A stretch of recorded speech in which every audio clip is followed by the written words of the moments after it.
ನಾನು 1994ರಲ್ಲಿ ನಾನು ಧರ್ಮಸ್ಥಳ ಶ್ರೀ ಕ್ಷೇತ್ರ ಮಂಜುನಾಥ ಸ್ವಾಮಿ ಸನ್ನಿಧಾನದಲ್ಲಿ ಸೇವೆಗೆ ಅಂತ ಹೇಳಿ ಬಂದವ. ಶ್ರೀ ಕ್ಷೇತ್ರ ಸನ್ನಿಧಾನದಲ್ಲಿ ನೇತ್ರಾವತಿ ಸ್ನಾನಘಟ್ಟದಲ್ಲಿ ನನಗೆ ರೂಮನ್ನು ಕೊಟ್ಟು ಕೆಲಸಕ್ಕೆ ಇಟ್ಕೊಂಡಿರ್ತಾರೆ. ನಾನು ಕೆಲಸ ಮಾಡ್ತಾ ಇರ್ತೇನೆ. ನಾನು ಈ ಮೂಲಕ ತಿಳಿಸೋದೇನೆಂದರೆ, ನ್ಯಾಯಾಧೀಶರಿಗೂ, ನ್ಯಾಯಪೀಠ ಅಥವಾ ನಮ್ಮ ಮುಖ್ಯಮಂತ್ರಿಗಳು, ಪ್ರಧಾನಮಂತ್ರಿಗಳು ಅಲ್ಲ, ಪೊಲೀಸ್ ಅಧಿಕಾರಿಗಳಿಗೆ ನಾನು ಈ ಮೂಲಕ ತಿಳಿಸೋದೇನಂತಂದರೆ, ಒಂದು ಸತ್ಯವನ್ನು ನಾನು ಹೇಳಲಿಕ್ಕೆ ಇಚ್ಛೆ ಪಡ್ತೇನೆ. ನನ್ನ ಪ್ರಾಣಾಭಯದಿಂದ ನಾನು ಊರು ಬಿಟ್ಟು ಹೋಗಿರ್ತೇನೆ. 2015-16ರಲ್ಲಿ ನಾನು ಊರು ಬಿಟ್ಟು ಹೋಗಿರ್ತೇನೆ. ಕಾರಣ ಏನಂತ ನಾನು ಇನ್ಮೇಲೆ ಹೇಳ್ತೇನೆ ವಿಷಯ. ಕಾರಣ ಉದಾಹರಣೆಗೆ ಈ ಸೌಜನ್ಯ ಕೇಸ್ಗೋಸ್ಕರ ನಾನು ಹೋಗಿರ್ತೇನೆ. ಆದರೆ ಇದಕ್ಕೆ ಮುಂಚೆ ಇಲ್ಲಿ ಏನು ನಡೀತು ಅಂತಂದರೆ, ನನಗೆ ಈ ಹೆಣಗಳನ್ನ ಊತಾಕೋದು ನನ್ನ ಕೆಲಸ ಆಗಿರ್ತದೆ. ಎಲ್ಲಿ ಅಂದ್ರೆ ನೇತ್ರಾವತಿ ಸ್ನಾನಘಟ್ಟ ಇರ್ಬೋದು, ಧರ್ಮಸ್ಥಳ ಸುತ್ತವಟ್ಟಾರ ಎಲ್ಲಿ ಹೆಣ ಬೀಳ್ತದೆ ಅದನ್ನೆಲ್ಲ ನಾನು ಊತಾಕೋದು ನನ್ನ ಕೆಲಸ. ಆದರೆ ನಾನು ಅದು ಪ್ರತಿನಿತ್ಯ ಮಾಡ್ತಾ ಇರ್ತೇನೆ. ಬೆಳಿಗ್ಗೆ ಒಂದೇನೋ ಊತಾಕಿದರೆ ಮಧ್ಯಾಹ್ನ ಒಂದೇನೋ ಸಿಗುತ್ತೆ, ಇಲ್ಲಾಂದರೆ ಸಂಜೆ ಒಂದೇನೋ ಸಿಗುತ್ತೆ. ಬಟ್ ಈ ಹೆಣಗಳನ್ನು ಊತಾಕಿ ನಾನು ಬೇಸತ್ತಿ ಹೋಗಿರ್ತೇನೆ. ಆ ಊತಾಕ್ಲಿಲ್ಲ ಅಂತಂದಾಗ ನನ್ನ ಮನೆಗೆ ರೂಮ್ಗೆ ಬೀಗ ಹಾಕ್ತೇನೆ ಅಂತ ಬೆದರಿಕೆ ಮಾಡ್ತಾರೆ. ಹಾಗೋಸ್ಕರ ನಾನು ಅದನ್ನೆಲ್ಲ ಅನುಸರಿಸಿ ಮಾತಾಡಿಕೊಂಡು ಮಾಡ್ತಾ ಇರ್ತೇನೆ. ಈಗ ನಾನು ಇದು ಯಾಕೆ ಹೇಳ್ತೇನೆ, ನನ್ನ ಆತ್ಮತೃಪ್ತಿಗೋಸ್ಕರ ಇದನ್ನು ಹೇಳ್ತಕ್ಕೆ ಇಷ್ಟಪಡ್ತಾ ಇದ್ದೀನಿ. ಯಾರ ಬಲಾತ್ಕಾರದಲ್ಲಿ ಇಲ್ಲ. ಯಾಕಂದರೆ ಈ ಸೌಜನ್ಯ ಕೇಸು ದೊಡ್ಡ ಮಟ್ಟದಲ್ಲಿ ಹೋರಾಟ ನಡೀತಾ ಇರೋದ್ರಿಂದ ನಾನು ಟಿ ವಿಯಲ್ಲಿ ನೋಡಿ ಮುಂದೆ ಬಂದು ಹೇಳ್ಬೇಕಂತ ನಾನು ಇಷ್ಟಪಟ್ಟು ಬಂದಿರ್ತೀನಿ, ಆತ್ಮತೃಪ್ತಿಗೋಸ್ಕರ ಹೇಳೋಣ ಅಂತ. ಯಾಕಂದರೆ ಕೆಲವು ಸತ್ಯತೆಗಳು ಗೊತ್ತಿಲ್ಲದೇ ಇರ್ಬೋದು. ಆದರೆ ನನ್ನ ಮೂಲಕ ತಿಳಿದದನ್ನು ನಾನು ಹೇಳ್ಬಿಡೋಣ ಅಂತ ಈ ಮೂಲಕ ಬಂದಿದ್ದೇನೆ. ಕಾಲಕ್ರಮೇಣ ನಾನು ಬಂದ ವಸ್ತ್ರಲ್ಲಿ ನನಗೆ 25 ರೂಪಾಯಿ ಸಂಬಳ. ಸ್ಟಾರ್ಟಿಂಗಲ್ಲಿ 25 ರೂಪಾಯಿ ಸಂಬಳವನ್ನು ತಿಂಗಳ ನನಗೆ ರಬ್ಬರ್ ಬ್ಯಾಂಡ್ ಹಾಕಿ ಒಂದು ಬುಟ್ಟಿಯಲ್ಲಿ ಇಟ್ಕೊಳ್ತಿದ್ರು. ಅದರಿಂದ ತೆಗೆದು ನಮ್ಮ ಕೈಗೆ ಬಿಸಾಡ್ತಿದ್ರು. ಕಾರಣ ನಾವು ಕಸ ತೆಗೆಯೋರು, ಹೆಣ ಮಣ್ಣು ಮಾಡೋರು, ಈ ಥರ ಕೀಲ ಮಟ್ಟದ ಕೆಲಸ ಮಾಡೋದ್ರಿಂದ ಕೈಯಲ್ಲಿ ಕೊಡ್ತಿರಲಿಲ್ಲ. ಹೀಗೆ ಬಿಸಾಡ್ತಿದ್ರು, ಈಗ ಇಟ್ಕೊಳ್ತಿದ್ವಿ ಅಷ್ಟೇ. ಕಾರಣ ಆಗ ಸ್ಟಾರ್ಟಿಂಗಲ್ಲಿ ಡಾಕ್ಟರ್ ಪೂಜ್ಯ ವೀರೇಂದ್ರ ಹೆಗ್ಗಡೆ ಅವರೇ ಅಂಬಾಸೆಡರ್ ಕಾರಲ್ಲೇ ಓಡಾಡ್ತಾ ಇದ್ರು. ಅಂಬಾಸೆಡರ್ ಕಾರಲ್ಲೇ ಬರ್ತಿದ್ರು, ಹೋಗ್ತಿದ್ರು. ನೇತ್ರಾವತಿ ಎಲ್ಲ ರೌಂಡ್ಸ್ ಬರ್ತಿದ್ರು, ಹೋಗ್ತಿದ್ರು. ಅವರು ಬಂದಾಗೆಲ್ಲ ನಾವು ಅಡ್ಡ ಬಿದ್ದು ಕೈ ಮುಗಿತಿದ್ವಿ, ಕಾಲಿಗೆ ಬಿದ್ದು ಹೇಳ್ತಿದ್ವಿ, ಎಲ್ಲ ಸೇವೆ ಮಾಡ್ತಾ ಇದ್ವಿ. ಚಂದದಲ್ಲಿ ಕೆಲಸ ಮಾಡ್ತಾ ಇದ್ವಿ. ಕಸ ಗುಡಿಸೋದು, ಬೆಂಕಿ ಕೊಡೋದು, ಕಸವನ್ನೆಲ್ಲ ಸುಟ್ಟಾಕೋದು, ಈ ಥರ ಕೆಲಸ ಮಾಡಿಕೊಂಡು ಜನಸೇವೆ ಮಾಡಿಕೊಂಡು ನಾವು ಇದ್ವಿ ಪ್ರತಿನಿತ್ಯ. ಇರಬೇಕಾದ್ರೆ ಒಂದು ಸಂಕಟ, ಈ ಹೆಣಗಳನ್ನು ಊತಾಕೋದು ತುಂಬ ಬೇಸರದ ಕೆಲಸ. ನನಗೆ ಬೇರೆ ಪಾರೆ ಕಲ್ಲು ಮಣ್ಣು ಹೊರೋದು ಕೆಲಸ ಕೊಟ್ಟಿದ್ರು ಮಾಡ್ತಿದ್ದೆ. ಈ ಹೆಣ ಊತಾಕೋ ಕೆಲಸ ಕೊಡೋದು ತುಂಬ ತೃಪ್ತಿ. ನಾನು ಹೆಣವನ್ನು ಊತಾಕಿ ಮನೆಗೆ ಹೋಗ್ಬೇಕಾದ್ರೆ ತುಂಬ ಕಷ್ಟ. ಮಕ್ಕಳಿಗೆ ಹುಷಾರಿಲ್ಲದೆ ಆಗೋದು, ಜ್ವರ ಬರೋದು, ಇದೆಲ್ಲ ಆಗ್ತಿತ್ತು. ಮತ್ತು ಹೇಗೋ ಮಾಡ್ತಾ ಕಾಲ ಕಳೀತಾ ಹೋಗ್ತಾ ಇದ್ದೆ. ಯಾಕಂದರೆ ನಮ್ಮ ಕೆಲಸವೇ ಹೆಣ ಊತಾಕೋದು. ಆದ್ದರಿಂದ ನಾವು ಅದನ್ನು ಊತಾಕಿ ಅಂತ ಹೇಳಿದ ತಕ್ಷಣ ನಾವು ಊತಾಕಿರ್ತೇವೆ. ರಾಜೇಶ್ವರ ಮ್ಯಾನೇಜರ್ ಹೇಳಿದ ಕೂಡಲೇ ನಾವು ಆ ಕೆಲಸ ಮಾಡಿರ್ತೇವೆ. ಇವರು ಇದನ್ನು ತಂದು ರಾಜೇಂದ್ರ ದಾಸ್ ಅನ್ನೋರು ಮ್ಯಾನೇಜರು ವಿಠಲ್ನ ಮೇಲೆ ಕಟ್ಟಿ ಇಡಲಿಕ್ಕೆ ನಮ್ಮ ಹತ್ರ ಒಂದು ಕತೆ ಹೇಳ್ತಾರೆ. ಅವನು ಹೋಟ್ಲಲ್ಲಿ ಮೂಟೆ ಕಟ್ಟಿ ಇಟ್ಟಿದ್ದ, ಅವನೇ ಕೊಂದಾಕಿದ್ದ, ನಾವು ಊತಾಕಿದ್ವಿ ಅಂತೇಳಿ ವಿಠಲ್ನ ಮೇಲೆ ಹೇಳಿಬಿಡಿ ನೀವು, ನಾವು ಯಾವುದೇ ಕೋರ್ಟಲ್ಲಿ ಕರೆದು ಕೇಳಿದಾಗ ಆ ಥರ ಹೇಳಿ ಅಂತೇಳಿ ನಮ್ಮನ್ನು ಹೇಳ್ತಾರೆ. ಹಾಗೆ ಹೇಳುವಾಗ ನಾವು ಯೋಚನೆ ಮಾಡ್ತೀವಿ. ಮನೆಗೆ ಬಂದು ಹೆಂಡತಿ ಮಕ್ಕಳಲ್ಲಿ ಯೋಚನೆ ಮಾಡುವಾಗ, ಇವರು ಕಾಸು ಕೊಡುವಾಗ ನಾವು ಈಸ್ಕೊಳ್ಳಿಕ್ಕೆ ನಾವು ಇರಲಿಕ್ಕಿಲ್ಲ, ನಮ್ಮನ್ನು ಒಳಗೆ ತಳ್ಳುವ ಐಡಿಯಾ ಮಾಡ್ತಾರೆ. ಬಲುಪಸಿ ಆಗಲಿಕ್ಕೆ ನಾವು ರೆಡಿ ಇಲ್ಲ. ನಾವು ಭಿಕ್ಷೆ ಎತ್ತಿದ್ರು ಎಲ್ಲಿಯಾದರೂ ಹೋಗಿ ಜೀವನ ಮಾಡುವ ಅಂತ ಹೇಳಿ ಒಂದು ನಿರ್ಧಾರ ಮಾಡಿ, ನನ್ನ ಅಕ್ಕ ಭಾವ ನಾವೆಲ್ಲ ಒಂದು 4 ಜನರು ಸೇರಿ ನಾವು ಊರಿಗೆ ಹೊರಡ್ತೇವೆ. ನಮ್ಮ ಊರಿನಲ್ಲಿ ಯಾವುದಾದ್ರೂ ಕೆಲಸ ಮಾಡ್ಕೊಂಡು ಹೋಗ್ತೇವೆ, ನಮಗೆ ಊರಿನಲ್ಲಿ ಇಷ್ಟ ಇರಲಿಕ್ಕೆ ಹೋಗ್ತೇವೆ ಅಂತೇಳಿ ಹೊರಡಬೇಕಾದ್ರೆ ನಮಗೆ ಒಂದು ಜೀವನ ಮೂಲ ಅಂತ ಹೇಳಿ ಒಂದು ಮೂಲ ವೇತನ ಅಂತ ಕಾಸು ಇಟ್ಕೊಳ್ತಾರೆ ಸಂಬಳದಲ್ಲಿ ಕೊಡಬೇಕಾದ್ರೆ. ಅದು ಒಂದು 25 ವರ್ಷ ಕೆಲಸ ಮಾಡಿದ್ರಿಂದ ನಮಗೆ 3.5 ಲಕ್ಷ ಅಮೌಂಟ್ ಕೊಡಲಿಕ್ಕೆ ಇರ್ತದೆ. 3.5 ಲಕ್ಷದಲ್ಲಿ ನಮಗೆ ಒಂದು 50,000 ಕೊಟ್ಟು ನಮ್ಮನ್ನು ಲೆಟ್ರ್ ಬರೆಸ್ಕೊಳ್ತಾರೆ. ನೀವಾಗೆ ಹೋಗೋದು ಅಂತೇಳಿ. ನಾವಾಗೆ ಹೋಗುವಾಗೆ ಲೆಟ್ರ್ ಬರೆದು ಸೈನ್ ಮಾಡಿಸಿ ನಮ್ಮನ್ನು ಕಳಿಸಿಬಿಡ್ತಾರೆ ಅಲ್ಲಿಂದ. ಯಾಕಂದರೆ ಮೇಲ್ನೋಟಕ್ಕೆ ನಾವು ಏನೇ ತಿಳ್ಕೊಂಡ್ರು ಅಲ್ಲಿ ಏನು ನಡೀತದೆ ಅಂತ ಗೊತ್ತಾಗಲ್ಲ. ಯಾಕಂದರೆ ನಾನು ಹೆಣಗಳು ಊತಾಕೋದು, ಈ ಥರ ಚಟುವಟಿಕೆ, ಮತ್ತು ಏನಾದರೂ ಗಲಾಟೆ ಆದಾಗ ಅವರೊಟ್ಟಿಗೆ ಸೇರಿಕೊಳ್ಳೋದು ಎಲ್ಲ ಕೆಲಸ ಮಾಡೋದ್ರಿಂದ ನನಗೆ ಫುಲ್ ಫ್ರೀಯಾಗೇ ಬಿಟ್ಟಿರ್ತಾರೆ. ನಾನು ದೇವಸ್ಥಾನದಲ್ಲಿ ಹೋಗೋದು, ಅಲ್ಲಿ ಇಲ್ಲಿ ಏನು ಕೆಲಸ ಮಾಡಿದ್ರು ನಾನು ಎಲ್ಲ ಕಡೆ ಅಲೌಡ್ ಇರುತ್ತೆ ನನಗೆ. ಹಾಗಾಗಿ ಈಗ ಮಾಡ್ತಾ ಇರಬೇಕಾದ್ರೆ ಅಲ್ಲಿ ಹೆಣಗಳು ಬೀಳ್ತಾ ಇದ್ವು ಅಂತಂದರೆ ಸುಮ್ಮನೆ ಒಂದು ಬೀಳ್ತಾ ಇರಲಿಲ್ಲ. ಹೆಣ್ಮಕ್ಳು ಅತಿ ಹೆಚ್ಚಿನ ಸಂಖ್ಯೆಯಲ್ಲಿ ಅವರೇ ಸಾಯ್ತಾ ಇದ್ರು ಹೆಣ್ಮಕ್ಳು. ಕಾರಣ ಚಡ್ಡಿ ಇರಲಿಲ್ಲ, ಒಳಗಡೆ ಚಡ್ಡಿ ಇರಲಿಲ್ಲ, ಮೇಲ್ಗಡೆ ಪೆಟಿಕೋಟ್ ಮಾತ್ರ ಇರ್ತಾಯಿತ್ತು, ಡ್ರೆಸ್ ಇರ್ತಿರ್ಲಿಲ್ಲ.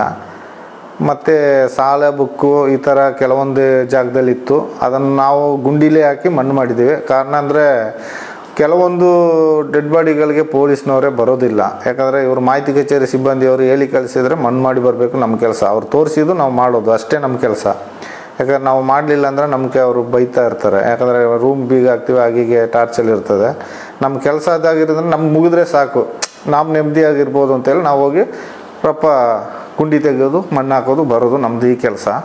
ಹಾಗಾದರೆ ಕೆಲವೊಂದು ರಸ್ತೆ ಬದಿಯಲ್ಲಿ ಅಲ್ಲಿ ಇಲ್ಲೆಲ್ಲ ತುಂಬ ಹಾಕಿದ್ದೇನೆ. ಯಾಕಂದರೆ ಎಲ್ಲೆಲ್ಲಿ ಹೆಣ ಹಾಕಿದ್ದೇನೆ ಅಂತ ನನಗೇನೆ ಗೊತ್ತು. ಹೆಣ ಹಾಕಿದವ ನಾನು ಅದನ್ನು ತೋರಿಸ್ಲಿಕ್ಕೆ ಮುಂದೆ ಬರ್ತೀನಿ. ಕಾರಣ ಏನಂದರೆ ಈಗ ಈ ಸೌಜನ್ಯ ಕೇಸಿಂದ ಅದನ್ನೆಲ್ಲ ತೆಗಿತಾರೆ ಅಂತ ವಿಷಯ ತಿಳ್ಕೊಂಡೆ.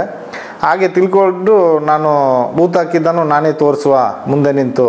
ಯಾಕಂದ್ರೆ ನಾನೇ ಊತ ಹಾಕಿದ್ದಲ್ವ, ನನಗೆ ಆ ಜಾಗ ಎಲ್ಲ ಗೊತ್ತಿದೆ, ತೋರಿಸುವ ಅಂತ ನಾನೊಂದು ಈ ಮೂಲಕ ತಿಳಿಸೋಕೆ ಇಷ್ಟಪಡ್ತೀನಿ. ಮತ್ತು ಇನ್ನೊಂದು ಏನಪ್ಪ ಅಂತಂದರೆ ಅಲ್ಲಿ ದೊಡ್ಡ ವಿಷಯ ಒಂದು ನಡೀತು ಈ ಸೌಜನ್ಯ ಕೇಸಿನಿಂತ ಮುಂಚೆ. ಅದು ಜನಗಳಿಗಿಂತ ಪೊಲೀಸ್ನವ್ರಿಗೆ ಗೊತ್ತಿಲ್ಲ. ಕಾರಣ ಏನಂದರೆ ಅಲ್ಲಿ ಒಬ್ಬರು ಆನೆ ಮಾವುತರಿದ್ದರು. ಆನೆ ಮಾವುತ ನಾರಾಯಣ ಸಪಾಲಿ ಅಂತ ಇದ್ದರು, ಯಮನ ಗಂಗಾ ಅಂತ ಒಬ್ಬರಿದ್ದರು. ಅವರ ತಂಗಿನ ರಾಜೇಂದ್ರ ರೈ ಅಂತ ಒಬ್ಬರು ಗಾರ್ಡನ್ ಸೂಪರ್ವೈಸರು. ಅವರು ತುಂಬಾ ಲೈನ್ ಹೊಡಿತಾಯಿದ್ರು, ನನ್ನ ಮುಂದೆನೇ ಲೈನ್ ಹೊಡಿತಾಯಿದ್ರು. ಕಾರಣ ನಾನು ಅದನ್ನು ಕಂಡುಕೊಳ್ಳಲ್ಲ. ಯಾಕಂದ್ರೆ ಅವರು ಒಬ್ಬರು ಸೂಪರ್ವೈಸರೇ ಈ ಥರ ಮಾಡ್ತಾರೆ, ನಾವು ಕಸ ಗುಡಿಸೋರು, ನಮಗೆ ಅದಕ್ಕೆ ಸಂಬಂಧ ಇಲ್ಲ. ಏನು ಎಟ್ಟಿದ ವಿಷಯ, ಅವಳಿಗೆ ಮದುವೆ ಆಗಿಲ್ಲ, ಹಾಗೆ ಹೀಗೆ ಈಗಾಡಿಸೋದು, ನಮ್ಮ ಇದರಲ್ಲೆಲ್ಲ ಹೇಳ್ಕೊಳ್ಳೋದು, ಮತ್ತು ಗಾರ್ಡನಲ್ಲೆಲ್ಲ ಅವಳನ್ನು ಚುಡಾಯಿಸೋದೆಲ್ಲ ಮಾಡ್ತಾಯಿದ್ರು. ಅವಳು ಕೆಲಸ ಸಿಮೆಂಟ್ ಕಲಿಸ್ಕೊಡೋದು, ಈ ಗಾರೆ ಮೇಸ್ತ್ರಿ ಹೆಲ್ಪರ್ ಕೆಲಸ ಮಾಡ್ಕೊಂಡಿದ್ಲು. ನಾರಾಯಣ ಸಪಾಲಿನ ದೇವಸ್ಥಾನಕ್ಕೆ ಬರ್ತಾ ಇದ್ದ, ಅಲ್ಲಿ ಅಶ್ವತ್ಥ ಕಟ್ಟೆಯನ್ನು ಸುತ್ತಾ ಇದ್ದ. ನಮಗೆ ಗೊತ್ತಿಲ್ಲ, ನಾವು ಏನು ತಿಳ್ಕೊಂಡ್ವಿ ಅಂದರೆ ಮ್ಯಾನೇಜರ್ ಹೇಳೋದು, ಅವನನ್ನು ಅವನನ್ನು ಹೊಡೆದು ಓಡಿಸು ಅಂತ.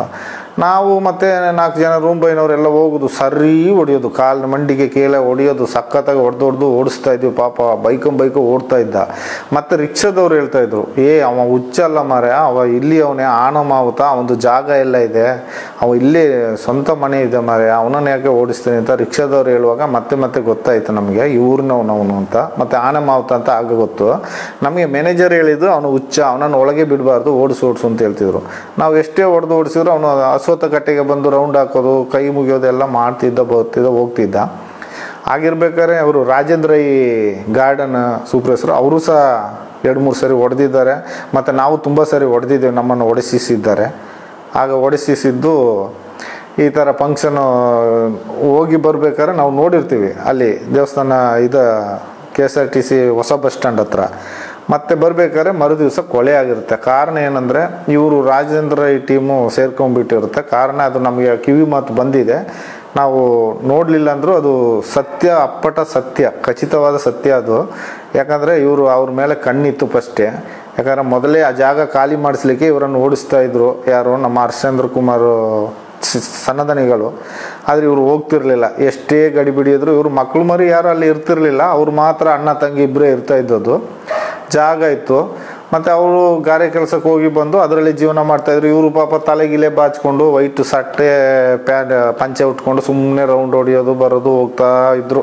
ಸ್ವಲ್ಪ ಮಾನಸಿಕ ಆ ಥರ ಇದ್ದರು ಅವರು, ಯಾರು ಸಫಲ್ ನಾರಾಯಣ ಅನ್ನೋರು. ಅದರ ನಂತರ ಇವರನ್ನು ರಾಜೇಂದ್ರ ಒಂದು 2-3 ಜನ ಕೂಡ ಅಂದರೆ ಉದಯ್ ಜೈನ್ ಈ ಟೈಪು ಒಂದು 2-3 ಜನನು ಒಟ್ಟಿಗೆ ಸೇರಿಸ್ಕೊಂಡು ನೈಟ್ ಹೋಗಿರ್ತಾರೆ. ಆಕೆನ ಅತ್ಯಾಚಾರ ಮಾಡಿರ್ತಾರೆ. ಇದು ನಮಗೆ ಗಮನಕ್ಕೆ ಬಂತು, ಅದನ್ನು ನಾವು ಬಾಯಿ ಬಿಡಲಿಕ್ಕೆ ಭಯ, ನಾವು ಎಲ್ಲಿ ಹೇಳಲಿಲ್ಲ.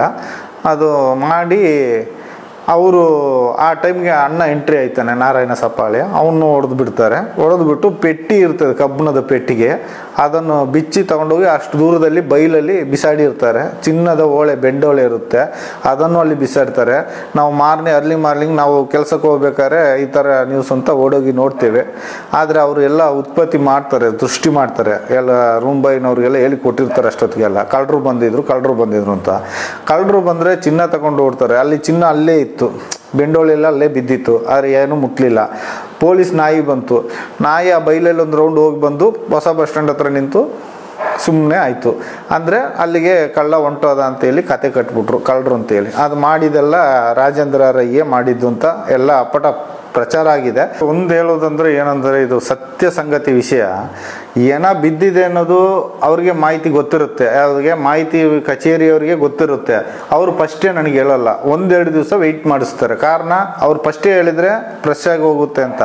ಆ ಏನ ಕೊಳ್ತು ಸ್ವಲ್ಪ ಸ್ಮೆಲ್ ಬರುವಾಗ ಯಾರೋ ಬಂದು ಹೇಳುವಾಗೆ ನ್ಯೂಸ್ ತಗೊಳ್ತಾರೆ. ನ್ಯೂಸ್ ಅಂದರೆ ಯಾರೋ ಯಾತ್ರಿಕರು ಹೇಳಿದ್ರು ಅಲ್ಲಿ ಸ್ಮೆಲ್ ಬರ್ತಾ ಇದೆ ಅಂತ, ಹೋಗಿ ನೋಡಿದ್ದಾರೆ, ಏನ ಇದೆ, ಹೋಗಿ ಮಣ್ಣು ಮಾಡು ಅಂತ ಹೇಳ್ತಾರೆ. ಅಲ್ಲಿ ಮಣ್ಣು ಮಾಡಲಿಕ್ಕೆ ಹೋಗುವಾಗ ನಮಗೆ ಆ ಬಟ್ಟೆಯನ್ನು ಅರಿದು ತಗೊಂಡು ಬರ್ಲಿಕ್ಕೆ ಹೇಳ್ತಾರೆ. ಅದನ್ನು ಅರಿಲಿಕ್ಕೆ ಅಷ್ಟು ಸ್ಮೆಲ್ ಇರುತ್ತೆ, ಅದನ್ನು ವಾಸ ಮಾಡಲಿಕ್ಕೆ ಆಗೋದಿಲ್ಲ. ಕಾರಣ ನಾವೇನು ಮಾಡ್ತೀವಿ, ಅದನ್ನು ಹಾಗೆ ಗುಂಡಿ ತೆಗೆದು ಮಣ್ಣಿಗೆ ಹಾಕ್ತೇವೆ. ಹಾಕಿ ಪಕ್ಕದಲ್ಲಿ ಯಾವುದಾದ್ರೂ ಒಂದು ಬಟ್ಟೆ ಇದ್ದರೆ, ಆ ನದಿ ಪಕ್ಕದಲ್ಲಿ ಏದೋರು ಬಟ್ಟೆ ಇರುತ್ತೆ, ಅದನ್ನು ತಗೊಂಡೋಗಿ ನಾವು ಅಲ್ಲಿಗೆ ಕೊಡ್ತೇವೆ ಪೊಲೀಸ್ನವ್ರಿಗೆ. ಹಾಗೆ ಮಾಡ್ತೀವಿ. ಅಂದರೆ ಪೊಲೀಸ್ನವರು ಅಲ್ಲಿಗೆ ಬಂದು ಸ್ಪಾಟ್ ನೋಡೋದಿಲ್ಲ. ಬಟ್ ನೋಡಿದ್ರು ಅವ್ರು ಏನು ಹೇಳೋಕ್ಕಾಗಲ್ಲ, ನೀವು ಹೊರಗೆ ಏನು ಹೇಳ್ಬೇಡ ಮಾರೆ, ಮಣ್ಣಾಕು, ನಿನ್ನಷ್ಟು ನೀನು ಹೋಗು ಅಷ್ಟೇ ಹೇಳ್ತಾರೆ.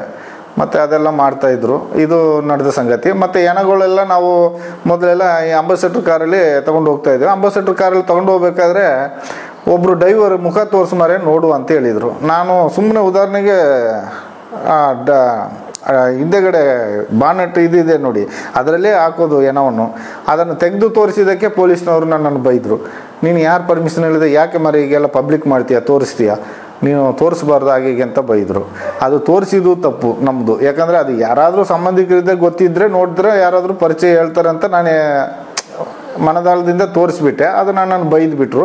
ಆನಂತರ ಏನಂದರೆ ಸಸ್ಪೆನ್ಸಲ್ಲಿ ಅದು ಡಿಕ್ಕಿಲಿ ಹಾಕೋದು, ಎಲ್ಲಾದರೂ ಒಂದು ಕಾಡು ಪ್ರದೇಶ ಇರೋ ತಕ್ಕ ತಗೊಂಡೋಗಿ ಹಾಕೋದು.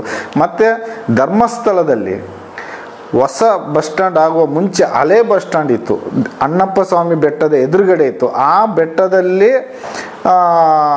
ಕೆಲವು ಭಿಕ್ಷುಕರು ಎಲ್ಲ ಇರ್ತಾಯಿದ್ರು. ಕಾರಣ ಭಿಕ್ಷುಕರು ಧರ್ಮಸ್ಥಳದಲ್ಲಿ ಇದ್ದರೆ ಉದ್ದೇಶ, ಇಲ್ಲಿ ಮ್ಯಾನೇಜ್ಮೆಂಟು ನಮಗೆ ಹೇಳಿದ್ದು, ಧರ್ಮಸ್ಥಳ ಅಂದರೆ ಧರ್ಮದಲ್ಲಿ ಯಾರೂ ಇಲ್ಲ, ಧರ್ಮಸ್ಥಳದಲ್ಲಿ ಭಿಕ್ಷುಕರೇ ಇಲ್ಲ ಅನ್ನುವಂಥ ಭಾವನೆ, ಧರ್ಮಸ್ಥಳಕ್ಕೆ ಬರಬೇಕು ಅನ್ನೋದು ದೇವಸ್ಥಾನದ ಉದ್ದೇಶ, ದೇವಸ್ಥಾನ ನಿರ್ವಾಹ ಇಲ್ಲಿ ದೇವಸ್ಥಾನದ ಆಡಳಿತ ಉದ್ದೇಶ.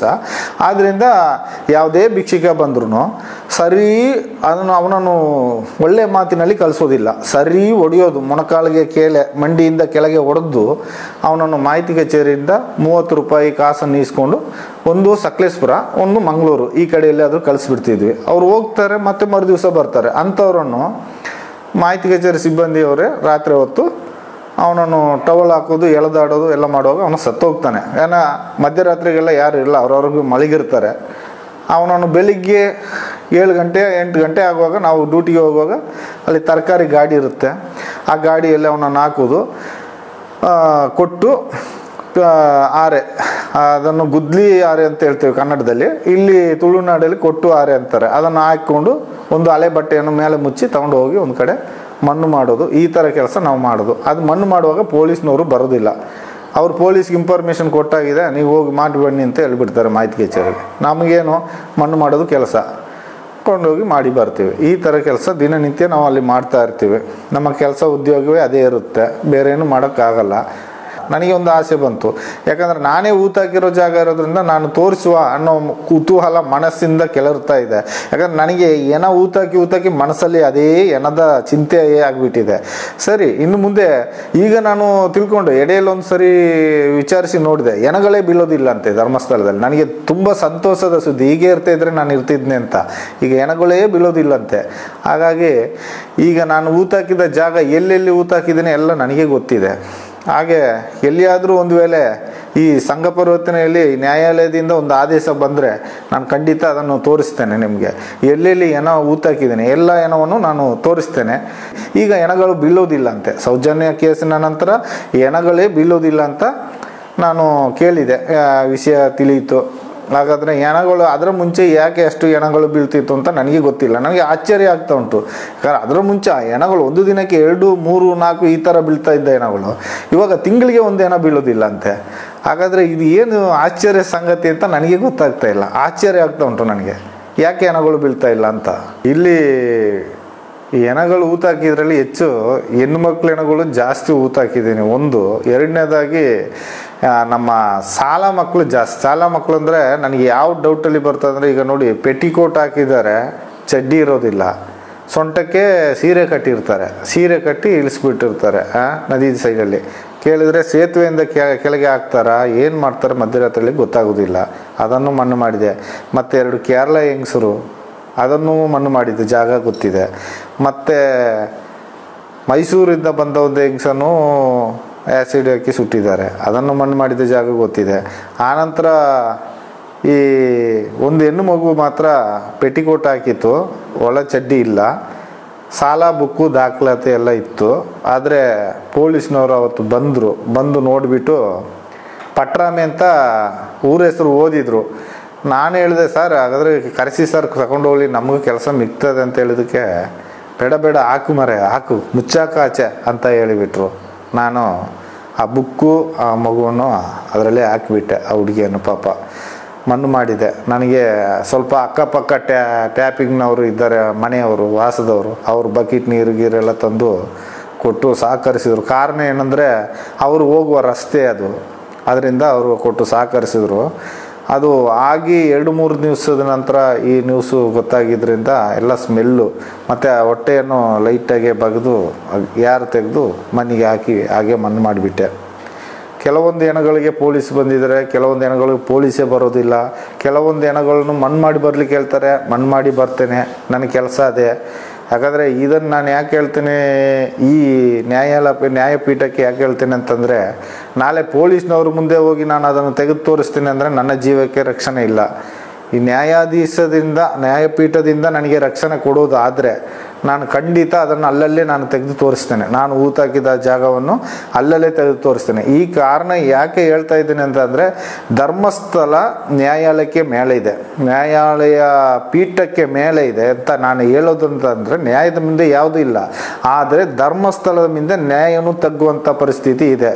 ವೀರೇಂದ್ರ ಹೆಗ್ಗಡೆ ಅವರ ಮಹಿಮೆ ಆಗಿದೆ. ಅವರ ಒಂದು ಚಾಲಕ್ಯತನ, ಕೈ ಚಳಕ ತುಂಬವೇ ಮೇಲೆ ಇದೆ. ಕಾರಣ ನಾನು ಅಲ್ಲಿ 25 ವರ್ಷ ಸರ್ವಿಸ್ ಮಾಡಿದ ಒಂದು ಇದರಲ್ಲಿ ನಾನು ಹೇಳ್ತಾ ಇದ್ದೀನಿ. ಅವರನ್ನು ಇಡೀ ದೇಶದಲ್ಲಿರೋ ಬೇರೆ ವಿಷಯದಲ್ಲಿ ಉದಾಹರಣೆ ತಗೊಂಡ್ರೆ ಅವರನ್ನು ಬಗ್ಗಿಸಲಿಕ್ಕೆ ನ್ಯಾಯಾಧೀಶರಿಂದಲೂ ಸಾಧ್ಯ ಇಲ್ಲ. ಆ ಮಟ್ಟದಲ್ಲಿರುವಾಗ ಇಲ್ಲಿ ಧರ್ಮಸ್ಥಳಕ್ಕೆ ನಾವು ಆಪೋಸಿಟಾಗಿ ನಾವು ಹೇಳೋಕ್ಕಾಗಲ್ಲ. ಆಪೋಸಿಟ್ ಅಂದರೆ ಇದು ನಡೀತಾ ಇರೋದು ಈ ಥರ ಇದೆ ಅಂತ ಹೇಳಿದಾಗಲೇ ನಾನು ಇಲ್ಲದೆ ಆಗ್ತೀನಿ, ನಾನೇ ಕಣ್ಮರೆ ಆಗ್ತೀನಿ. ಆದರೆ ನನ್ನ ಜೀವ ಬೆದರಿಕೆಗೆ ನನ್ನ ಕುಟುಂಬದವರಿಗೆ ನನಗೆ ರಕ್ಷಣೆ ಕೊಡಬೇಕು ಅಂತ ಹೇಳಿ ನ್ಯಾಯಾಧೀಶರಲ್ಲಿ ಕೇಳ್ಕೊಳ್ತಾ ಇದ್ದೇನೆ. ಬಟ್ ಏನಾದರೂ ನಾನು ಈ ವಿಷಯ ನಾನು ತೆಗೆದು ತೋರಿಸ್ತೀನಿ ಅಂತ ಗೊತ್ತಾದರೆ ನನ್ನನ್ನೇ ಇಲ್ಲದಾಗೆ ಮಾಡಿಬಿಡ್ತಾರೆ.